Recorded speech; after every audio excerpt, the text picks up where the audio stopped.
ಎಲ್ರಿಗೂ ನಮಸ್ಕಾರ, welcome back to my channel. So ಇವತ್ತು ಅಕ್ಕ ಮನೇಲಿ ಡೇ 2. ನಾನೀಗ ಡೈಲಿ ವ್ಲಾಗ್ನ ಸ್ಟಾರ್ಟ್ ಮಾಡ್ತಾ ಇದ್ದೀನಿ. ಸೊ ಈಗ ನಾನು ಏನು ಮಾಡ್ತಾಯಿದ್ದೀನಿ ಅಂತಂದರೆ, ಅಕ್ಕಗೆ ತುಂಬ ಇಷ್ಟ ಅಂತ ಹೇಳ್ಬಿಟ್ಟು ನಮ್ಮಮ್ಮ ಮಾಡೋ ಸ್ಟೈಲಲ್ಲಿ ಮೆಂತ್ಯ ಪುಳಿಯೋಗರೆ ಅನ್ನೋ ಒಂದು ಪುಳಿಯೋಗರೆನ ನಾನು ಇಲ್ಲಿ ಮಾಡ್ತಾಯಿದ್ದೀನಿ. ನೀವು ಈ ರೆಸಿಪಿನ ನೋಡಿ ಟ್ರೈ ಮಾಡಿ ಆ್ಯಂಡ್ ತಿಂದ್ಬಿಟ್ಟು ಕಮೆಂಟಲ್ಲಿ ತಿಳಿಸಿ ಹೇಗಿರುತ್ತೆ ಅಂತ. ಆಲ್ಮೋಸ್ಟ್ ನಮ್ಮ ಮನೇಲಿ ಎಲ್ಲರೂ ತುಂಬ ಇಷ್ಟಪಟ್ಟು ತಿಂತಾರೆ ಈ ಡಿಶ್ನ. ಸೊ ಇದನ್ನು ಮೆಂತ್ಯ ಪುಳಿಯೋಗರೆ ಅಂತ ಹೇಳ್ತೀವಿ. ನೀವಿಲ್ಲಿ ನೋಡ್ಬೋದು ನಾನು ಏನೇನು ಇಂಗ್ರೀಡಿಯೆಂಟ್ಸ್ ತೊಗೊಂಡಿದ್ದೀನಿ, ಎಷ್ಟೆಷ್ಟು ತೊಗೊಂಡಿದ್ದೀನಿ ಅಂತ. ಸೊ ಅದ್ರ ಮಟ್ಟಿಗೆ ನಾವು ಅದನ್ನು ತೊಗೊಂಡು ನಾವು ಈ ರೆಸಿಪಿನ ಮಾಡ್ಕೊಂಡು ತಿನ್ಬೋದು. ನಾವು ನೋಡೋ ಥರನೇ ಈ 3 ಇಂಗ್ರೀಡಿಯೆಂಟ್ಸ್ ಜೀರಿಗೆ, ಮೆಂತ್ಯ ಮತ್ತು ಸಾಸಿವೆನ ಸಪ್ರೇಟಾಗಿ ಡ್ರೈ ರೋಸ್ಟ್ನ ಮಾಡಿಕೊಂಡು ನಾವು ಅದನ್ನು ಪೌಡರ್ ರೀತಿಯಾಗಿ ಗ್ರೈಂಡ್ ಮಾಡ್ಕೋಬೇಕು. ಆ್ಯಂಡ್ ಆಫ್ಟರ್ ದಟ್ ನಾರ್ಮಲ್ ನಾವು ಪುಳಿಯೋಗರೆಗೆ ಹೆಂಗೆ ಒಗ್ಗರಣೆ ಹಾಕ್ತೀವಿ ಅದೇ ಥರನೇ ಯೂಸ್ ಮಾಡ್ಬೋದು. ಈಗ ನಾರ್ಮಲ್ ನಾವು ಅಂಗಡಿಯಿಂದ ಪೌಡ್ರ್ ತೊಗೊಬರ್ಬೋದು, ಇಲ್ಲ ಮನೆಯಲ್ಲೇ ಪುಳಿಯೋಗರೆ ಪೌಡ್ರ್ ಮಾಡಿ ನಾವು ಹೆಂಗೆ ಒಗ್ಗರಣೆ ಹಾಕ್ತೀವೋ ಸೇಮ್ ಅದೇ ಥರನೇ ನಾನಿಲ್ಲಿ ಬೆಳ್ಳುಳ್ಳಿ ಮತ್ತು ಬೆಲ್ಲನ ಎಕ್ಸ್ಟ್ರಾ ಆಗಿ ತೊಗೊಂಡಿದ್ದೀನಿ. ಕೆಲವರು ಇದಕ್ಕೆ ಗಾರ್ಲಿಕ್ಕು ಮತ್ತು ಬೆಲ್ಲನೆಲ್ಲ ಯೂಸ್ ಮಾಡೋಕ್ಕೆ ಹೋಗಲ್ಲ ಪುಳಿಯೋಗರೆಗೆ, ಬಟ್ ಈ ಪುಳಿಯೋಗರೆಗೆ ನಾನು ಯೂಸ್ ಮಾಡ್ತೀವಿ. ಇದರಲ್ಲಿ ನಾನು ಹಸಿಮೆಣ್ಸಿನ್ಕಾಯಿನ ಯೂಸ್ ಮಾಡಲ್ಲ, ಇದರಲ್ಲಿ ನಾವು ಒಣಗಿನ ಮೆಣಸಿನ್ಕಾಯಿ ಯೂಸ್ ಮಾಡೋದು. ಸೊ ನಿಮ್ಗೆ ಎಷ್ಟೆಷ್ಟು ಮಟ್ಟಿಗೆ ನಿಮ್ಮ ಖಾರ ಉಪ್ಪು ಅದು ತಿಂತೀರೋ ಆ ಮಟ್ಟಿಗೆ ನೀವು ತಗೊಂಡು ಯೂಸ್ ಮಾಡ್ಕೋಬೋದು. ಇದರಲ್ಲಿ ಮೇಯ್ನ್ ಪಾರ್ಟ್ ಏನಂತಂದರೆ, ಬೆಳ್ಳುಳ್ಳಿನ ಫುಲ್ ಗೋಲ್ಡನ್ ಬ್ರೌನ್ ಆಗೋ ತನಕ ತುಂಬ ಚೆನ್ನಾಗಿ ನಾವು ಫ್ರೈ ಮಾಡ್ಕೋಬೇಕು. ಆ್ಯಂಡ್ ನಾರ್ಮಲ್ ಪುಳಿಯೋಗರೆಗೆ ಏನೇನು ಯೂಸ್ ಮಾಡ್ತೀವೋ ಅದನ್ನು ಆ್ಯಸ್ ಯೂಶ್ವಲಾಗಿ ಅದೇ ಸ್ಟೆಪ್ನ ಫಾಲೋ ಮಾಡಬೇಕು. ನಾವಿಲ್ಲಿ ಹುಣಸೆ ಹಣ್ಣು ರಸ ಕೂಡ ನಾವು ಇದರಲ್ಲಿ ಯೂಸ್ ಮಾಡ್ತೀವಿ. ಆ್ಯಂಡ್ ಸ್ವಲ್ಪ ಟರ್ಮರಿಕ್ ಯೂಸ್ ಮಾಡ್ತೀವಿ ಅಷ್ಟೇ, ಅದು ಬಿಟ್ಟರೆ ಇನ್ನೇನೂ ಇಲ್ಲ. ಆ್ಯಂಡ್ ನಾವೇನು ಡ್ರೈ ರೋಸ್ಟ್ ಮಾಡಿ ಆ ಪೌಡ್ರ್ ಮಾಡ್ಕೊಂಡಿರ್ತೀರೋ ಆ ಪೌಡ್ರನ್ನ ಹಾಕ್ಬಿಟ್ಟು ಒಂದು ಸ್ವಲ್ಪ ಲಾಸ್ಟಲ್ಲಿ ಉಪ್ಪು ಹಾಕ್ಬಿಟ್ಟು ಒಂದು ಸ್ವಲ್ಪ ಬೆಲ್ಲ ಹಾಕ್ಬಿಟ್ಟು ಅನ್ನ ಜೊತೆ ಕಲಿಸ್ಕೊಂಡು ತಿಂದರೆ ಅದು ಟೇಸ್ಟೇ ಬೇರೆ ಲೆವೆಲ್ ಆಗಿರುತ್ತೆ. ನಮ್ಮ ಮನೇಲಿ ತುಂಬಾ ಇಷ್ಟಪಟ್ಟು ತಿಂತಾರೆ. ನಮ್ಮ ಅಕ್ಕಗಂತೂ ನಮ್ಮಮ್ಮ ಮಾಡೋದಂದರೆ ತುಂಬ ಇಷ್ಟ. ಬಟ್ ನಾನು ಮಾಡಿಕೊಟ್ಟಿದ್ದೀನಿ, ಇವನ್ ಅವ್ರಿಗೆ ಇಷ್ಟಪಟ್ಟು ತಿಂದರು.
ಟ್ಯೂಸ್ಡೇ ಆಗಿರೋದ್ರಿಂದ ನಾನು ಮತ್ತು ನಮ್ಮ ಅಕ್ಕ ಇಬ್ಬರು ಏನು ಮಾಡಿದ್ವಿ, ನಮ್ಮ ಮನೆ ಹತ್ರ ಇರೋ ನರಸಿಂಹಸ್ವಾಮಿ ದೇವಸ್ಥಾನಕ್ಕೆ ಹೋಗಿದ್ವಿ.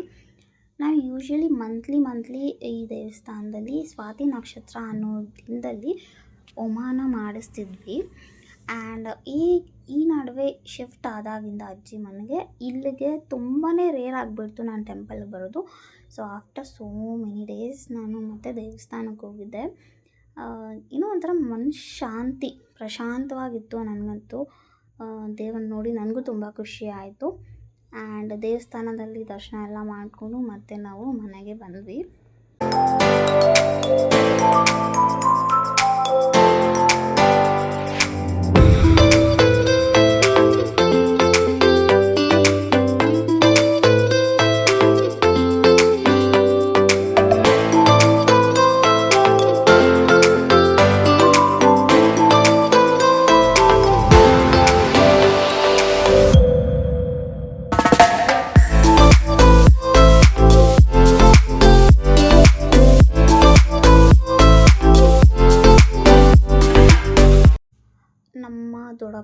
ನಮ್ಮ ಅಕ್ಕ ಅವರ ಅಪ್ಪ. ಸೊ ಅವರು ಬಂದುಬಿಟ್ಟು ಅವರ ತೋಟದಲ್ಲಿ ಬೆಳೆದಿರೋ ಅವರೆಕಾಯಿನ ತೊಗೊಂಬಂದ್ಕೊಟ್ರು. ಸೊ ಮಧ್ಯಾಹ್ನ ಲಂಚ್ಗೆ ಆ್ಯಕ್ಚುಲಿ ಎತ್ಕಿನ ಬೇಳೆ ಸಾರು ಮಾಡೋಣ ಅಂತ ಹೇಳಿದ್ರು ಮನೇಲಿ. ಸೊ ನೀವು ನೋಡಿದಾಗೆ ನಾನು ಹಳೆ ವ್ಲಾಗಲ್ಲಿ ನಾನು ಆಲ್ರೆಡಿ ನಿಮಗೆ ಈ ರೆಸಿಪಿನ ತೋರಿಸಿದ್ದೀನಿ, ಎತ್ಕಿನ ಬೇಳೆ ಸಾರನ್ನ ಹೆಂಗೆ ಮಾಡ್ತಾರೆ ಅಂತ. ಅದಕ್ಕೆ ನಾವೇನು ಮಾಡಿದ್ವಿ, ಜಸ್ಟ್ ಮಶ್ರೂಮ್ನ ಆ್ಯಡ್ ಮಾಡಿದ್ವಿ ಅಷ್ಟೇ. ಸೊ ಮತ್ತೆ ನಾನು ಈ ವ್ಲಾಗಲ್ಲಿ ಎತ್ಕಿನ ಬೇಳೆ ಸಾರನ್ನ ಹೆಂಗೆ ಮಾಡ್ತೀವಿ ಅಂತ ನಾನು ತೋರಿಸ್ಕೊಡ್ತೀನಿ.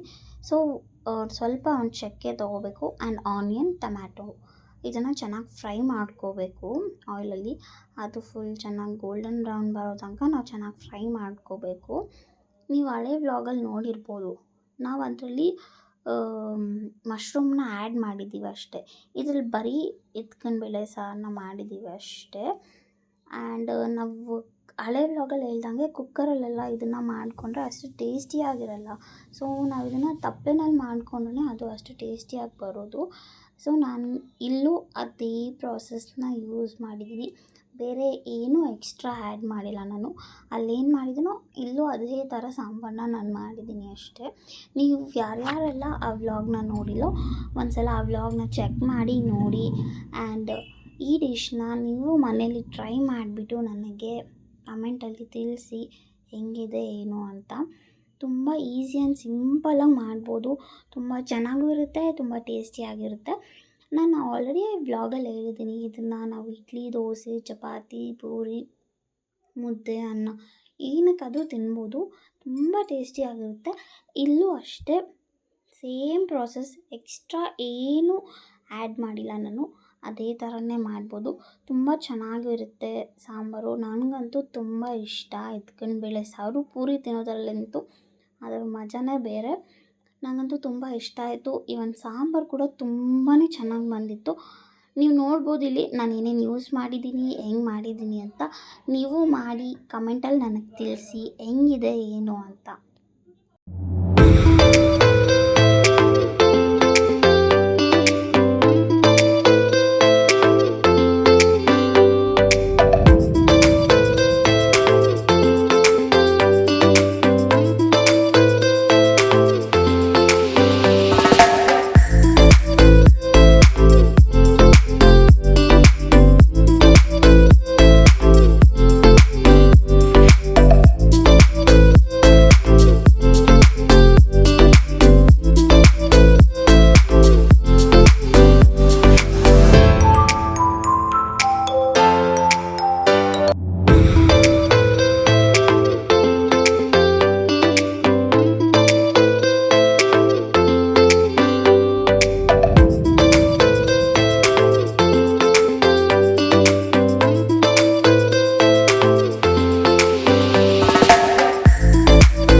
ಹಾಗೆ ಹಳೆ ವ್ಲಾಗಲ್ಲಿ ನಾನು ಸಾಂಬಾರಿಗೆ ಒಣಗಿದ ಮೆಣಸಿನ್ಕಾಯಿನ ಯೂಸ್ ಮಾಡಿದ್ದೆ.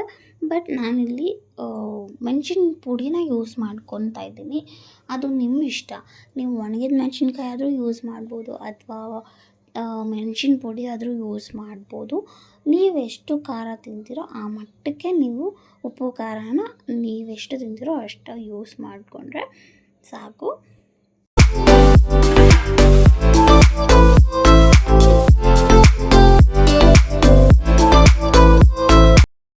ನೋಡಿ, ಈಗ ಇಷ್ಟೇ ಪ್ರಾಸೆಸ್ಸು ಎತ್ಕಿನ ಬೇಳೆ ಸಾರು ಮಾಡೋದು. ಸಾಂಬಾರಂತೂ ತುಂಬಾ ಟೇಸ್ಟಿಯಾಗಿತ್ತು ಆ್ಯಂಡ್ ಘಮ ಘಮ ಅಂತ ಇತ್ತು. ಅಷ್ಟೇ ಸಾಂಬಾರು ರೆಸಿಪಿ.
ಡಿನ್ನರ್ ಬಂದುಬಿಟ್ಟು ಪನ್ನೀರಲ್ಲಿ ಏನಾದರೂ ರೆಸಿಪಿ ಮಾಡೋಣ ಅಂತ ಅಂದ್ಕೊಂಡು ಹೊಸದಾಗಿ ಟ್ರೈ ಮಾಡೋಣ ಪನ್ನೀರಲ್ಲಿ ಅಂತ ಹೇಳ್ಬಿಟ್ಟು ನಾವು ಪನ್ನೀರನ್ನ ತಗೊಬರೋದಕ್ಕೆ ಹೋಗಿದ್ವಿ. ಸೊ ಮಾಲ್ಗೆ ಹೋಗಿ ನಾವು ಪನ್ನೀರನ್ನ ತಗೊಂಡು ಆ್ಯಂಡ್ ಫ್ರೆಶ್ ಕ್ರೀಮ್ ತಗೊಂಡು ಶಾಹಿ ಪನ್ನೀರ್ ಮಸಾಲ ಅಂತ ಸಿಗುತ್ತೆ. ಸೊ ನಿಮ್ಮ ಕಡೆ ಅವೈಲಬಲ್ ಆಗಿರೋ ಮಾಲಲ್ಲಿ ಅದು ಅಕಸ್ಮಾತ್ ಅವೈಲಬಲ್ ಇದ್ದರೆ ನೀವು ತಗೋಬೋದು, ಅಥವಾ ಬೇರೆ ಮಸಾಲ ಪೌಡರ್ಸ್ ಆದರೂ ನೀವು ಯೂಸ್ ಮಾಡ್ಬೋದು. ಸೊ ನನಗೆ ಏನೇನು ಬೇಕು ಇಂಗ್ರೀಡಿಯೆಂಟ್ಸ್, ಸೊ ನಾನು ಅದನ್ನು ಪರ್ಚೇಸ್ ಮಾಡಿಕೊಂಡು ಮತ್ತೆ ನಾವು ಮನೆಗೆ ರಿಟರ್ನ್ ಆದ್ವಿ.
ನಾನಿಲ್ಲಿ ಪನ್ನೀರಲ್ಲಿ ಏನಾದರೂ ಹೊಸ್ದಾಗಿ ಟ್ರೈ ಮಾಡೋಣ ಅಂತ ಹೇಳಿಬಿಟ್ಟು ನಾನೇನು ಮಾಡ್ತಾಯಿದ್ದೀನಿ, ಪನ್ನೀರದಲ್ಲಿ ಒಂದು ಗ್ರೇವಿ ಥರ ಮಾಡ್ತಾಯಿದ್ದೀನಿ. ಸೊ ನಾನು ಪನ್ನೀರನ್ನ ಚೆನ್ನಾಗಿ ಫ್ರೈ ಮಾಡ್ಕೋಬೇಕು ಗೋಲ್ಡನ್ ಬ್ರೌನ್ ಆಗೋ ತನಕ. ಆ್ಯಂಡ್ ಗ್ರೇವಿ ಮಾಡ್ಕೊಳ್ಳೋಣ. ಸೊ ಗ್ರೇವಿಗೆ ಏನೇನು ಬೇಕು ಅಂದರೆ ಒಂದು ಸ್ವಲ್ಪ ಚಕ್ಕೆ, ಲವಂಗ ಆ್ಯಂಡ್ ಯಾಲಕ್ಕಿ ಒಂದು ಸ್ವಲ್ಪ ತೊಗೊಂಡು ಏನೇನೋ ಚೆನ್ನಾಗಿ ಫ್ರೈ ಮಾಡಿಕೊಂಡು, ಆನಿಯನ್ ಒಂದು ಸ್ವಲ್ಪ ಆ್ಯಂಡ್ ಟೊಮ್ಯಾಟೊ ಒಂದು ಸ್ವಲ್ಪ. ನಿಮ್ಮ ಮನೇಲಿ ಎಷ್ಟು ಜನ ಇದ್ದಾರೋ ಅಷ್ಟು ಜನಗೆ ಎಷ್ಟು ಕ್ವಾಂಟಿಟಿಯಾಗಿ ಗ್ರೇವಿ ಬೇಕೋ ಅಷ್ಟು ನೀವು ಆನಿಯನ್ ಮತ್ತು ಟೊಮ್ಯಾಟೊನ ಯೂಸ್ ಮಾಡ್ಕೋಬೋದು. ಸೊ ಆನಿಯನು ಮತ್ತು ಟೊಮ್ಯಾಟೊ ಫುಲ್ ಚೆನ್ನಾಗಿ ಬಾಯ್ಲ್ ಆಗೋ ತನಕ ನಾವು ಅದನ್ನು ಚೆನ್ನಾಗಿ ಫ್ರೈ ಮಾಡ್ಕೋಬೇಕು. ಅದನ್ನು ಚೆನ್ನಾಗಿ ಫ್ರೈ ಆಗಿದ್ದಾದಮೇಲೆ ನಾವು ಮತ್ತೆ ಅದನ್ನು ಪೇಸ್ಟ್ ಮಾಡ್ಕೋಬೇಕು. ಸೊ ನಿಮ್ಗೆ ಗೊತ್ತಿರುತ್ತೆ ಎಷ್ಟೆಷ್ಟು ಯಾವ್ಯಾವ ಕ್ವಾಂಟಿಟಿಯಲ್ಲಿ ತೊಗೊಂಡ್ರೆ ನಮಗೆ ಎಷ್ಟು ಗ್ರೇವಿ ಆಗುತ್ತೆ ಅಂತ. ಸೊ ನೀವು ಆ ಥರ ತೊಗೋಬೋದು. ಇದನ್ನ ನಾನು ರುಬ್ಕೊತೀನಿ. ಸೊ ರುಬ್ಬೋಕ್ಕಿಂತ ಮುಂಚೆ ನಾನು ಇದಕ್ಕೆ ಸ್ವಲ್ಪ ಕ್ಯಾಶ್ಯೂನ ಆ್ಯಡ್ ಮಾಡಿಕೊಂಡು ಚೆನ್ನಾಗಿ ಫ್ರೈ ಮಾಡ್ಕೊತೀನಿ. ಬಾಣಲಿನಲ್ಲಿ ನಾನು ಒಂದು ಹಾಫ್ ಆನಿಯನ್ನ ಹಾಕ್ಕೊಂಡು ನಾನೇನು ಪೇಸ್ಟ್ ಮಾಡ್ಕೊಂಡಿದ್ದೀನೋ ಅದನ್ನು ಹಾಕ್ಬಿಟ್ಟು ಚೆನ್ನಾಗಿ ಮತ್ತೆ ಫ್ರೈ ಮಾಡ್ತೀನಿ. ಅದಕ್ಕೆ ಒಂದು ಸ್ವಲ್ಪ ನಾನು ಟರ್ಮರಿಕ್ ಪೌಡರ್ನ ಯೂಸ್ ಮಾಡ್ತೀನಿ. ಆ್ಯಂಡ್ ಅದನ್ನು ಚೆನ್ನಾಗಿ ಫ್ರೈ ಮಾಡ್ಕೋಬೇಕು, ಎಣ್ಣೆ ಎಲ್ಲ ಬಿಡಬೇಕು ಸೈಡಲ್ಲಿ. ಆ್ಯಂಡ್ ನಾನು ಸ್ವಲ್ಪ ಕಸೂರಿ ಮೇಥಿನ ಆ್ಯಡ್ ಮಾಡ್ಕೊತೀನಿ ಇಲ್ಲಿ. ಆ್ಯಂಡ್ ಸ್ವಲ್ಪ ಉಪ್ಪು ಆ್ಯಡ್ ಮಾಡ್ಕೊತೀನಿ. ಆ್ಯಂಡ್ ನಾವಿಲ್ಲಿ ಚಿಲ್ಲಿ ಪೌಡರ್ನ ಯೂಸ್ ಮಾಡ್ಕೋಬೋದು. ಅಟ್ಲೀಸ್ಟ್ ನಿಮಗೆ ಖಾರದ ಪುಡಿ ಯೂಸ್ ಮಾಡೋದು ಬೇಡ ಅಂತ ಏನಾದರೂ ಇದ್ದರೆ ನೀವು ಗ್ರೈಂಡ್ ಮಾಡ್ಕೊಳೋವಾಗ ಮೆಣಸಿನ್ಕಾಯಿ ಆದರೂ ಯೂಸ್ ಮಾಡ್ಕೋಬೋದು, ಅದು ನಿಮಗೆ ಬಿಟ್ಟಿದ್ದು. ಸೊ ನಾನಿಲ್ಲಿ ಖಾರದ ಪುಡಿನ ಯೂಸ್ ಮಾಡ್ಕೊತೀನಿ. ಆ್ಯಂಡ್ ನಾನು ಮಾಲಲ್ಲಿ ಶಾಹಿ ಪನ್ನೀರ್ ಮಸಾಲ ಅನ್ನೋ ಒಂದು ಮಸಾಲ ಸಿಗುತ್ತೆ, ಅದನ್ನು ತೊಗೊಂಡು ಬಂದುಬಿಟ್ಟು ನಾನು ಇದಕ್ಕೆ ಆ್ಯಡ್ ಮಾಡಿದ್ದೀನಿ. ಆ್ಯಂಡ್ ಒಂದು ಸ್ವಲ್ಪ ನಾನು ಇಲ್ಲಿ ಗರಂ ಮಸಾಲಾನ ಆ್ಯಡ್ ಮಾಡಿದ್ದೀನಿ. ಆ್ಯಡ್ ಮಾಡಿಬಿಟ್ಟು ಚೆನ್ನಾಗಿ ನಾವು ತಿರ್ಸ್ಕೊಡ್ಬೇಕು. ಆ್ಯಂಡ್ ಪನ್ನೀರನ್ನ ಆ್ಯಡ್ ಮಾಡಿಬಿಟ್ಟು ಚೆನ್ನಾಗಿ ಫ್ರೈ ಮಾಡಬೇಕು. ಅದು ಅಟ್ಲೀಸ್ಟ್ ಒಂದು 2 to 3 ಮಿನಿಟ್ಸ್ ಚೆನ್ನಾಗಿ ಬಾಯ್ಲ್ ಆಗಬೇಕು. ಅದು ಚೆನ್ನಾಗಿ ಬಾಯ್ಲ್ ಆದಮೇಲೆ ನಾವು ಅದಕ್ಕೆ ಫ್ರೆಶ್ ಕ್ರೀಮ್ನ ಆ್ಯಡ್ ಮಾಡಿದ್ರೆ ಪನ್ನೀರ್ ಗ್ರೇವಿ ಅಂತೂ ರೆಡಿ. ಈ ಗ್ರೇವಿನ ಆ್ಯಕ್ಚುಲಿ ನಾನು ಹೊಸದಾಗಿ ಟ್ರೈ ಮಾಡಿದ್ದೀನಿ, ನಿಮಗೂ ಇಷ್ಟ ಆಗುತ್ತೆ. ನೀವು ಒಂದು ಸಲ ಈ ರೆಸಿಪಿನ ನಿಮ್ಮ ಮನೇಲಿ ಟ್ರೈ ಮಾಡಿ ಕಮೆಂಟಲ್ಲಿ ತಿಳಿಸಿ ಹೇಗಿರುತ್ತೆ ಅಂತ. ಸೊ ನಾನು ಈ ವಿಡಿಯೋನ ಇಲ್ಲಿಗೆ ಎಂಡ್ ಮಾಡ್ತಾಯಿದ್ದೀನಿ. ನನ್ನ ಚಾನಲ್ನ ಇನ್ನೂ ಯಾರ್ಯಾರು ಸಬ್ಸ್ಕ್ರೈಬ್ ಮಾಡಿಲ್ಲ, ಸೊ ಪ್ಲೀಸ್ ನನ್ನ ಚಾನಲ್ಗೆ ಸಬ್ಸ್ಕ್ರೈಬ್ ಮಾಡಿ, ಲೈಕ್ ಮಾಡಿ, ಶೇರ್ ಮಾಡಿ, ಕಮೆಂಟ್ ಮಾಡಿ, ನಿಮ್ಮ ಫ್ರೆಂಡ್ಸ್ಗೆಲ್ಲ ಶೇರ್ ಮಾಡಿ. Thank you.